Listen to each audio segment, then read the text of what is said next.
Jen, I wonder what you made of those comments there. Do you think that this change is economically viable for Ghana?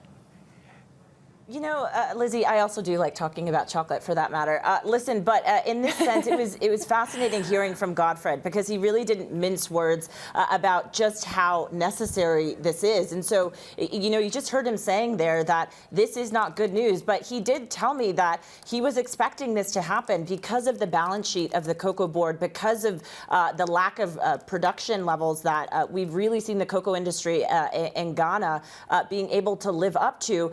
And so, yes, this is a reset, and in his words, this isn't just limited to the cocoa sector in Ghana. He believes that this is going to soon reveal a lot of the cracks in the economy more broadly, and thinks that this needs to happen, and potentially this is going to cause more pain for the cocoa industry in Ghana, but also potentially for Ghanaians that are already dealing with inflation that is north of 20%. And so he does believe that this is the right decision, but he does not believe that this should be the only point and decision really that needs to be made about agriculture, because there is a lot of issues that he thinks the government has really sort of sat back on over the past few years, because agriculture should really put Ghana in a position of economic strength, and it's not at this point.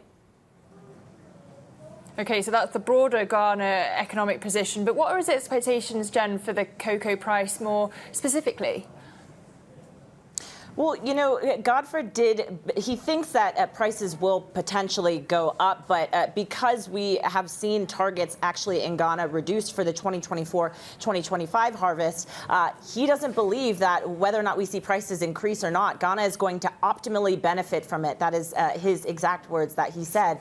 And so, again, he thinks that there is an opportunity here for the industry to reset and eventually be able to be in a position of strength when it comes to seeing these prices really trickling back into the economy. And he did actually speak to, and I think we sometimes forget about the fact that even when we see these prices go up, it's not always translating to the farmers that are actually on the ground and doing the harvesting. And so he thinks, you know, we have elections in Ghana coming up in December, and potentially if we do see prices continue to go up, if we see some of these candidates follow through on their promises to revive the agriculture industry, then regardless if the prices are up or down, Ghanaians and the second biggest producer of cocoa in the world, this country will be able to actually benefit. So it was a really fascinating discussion with him.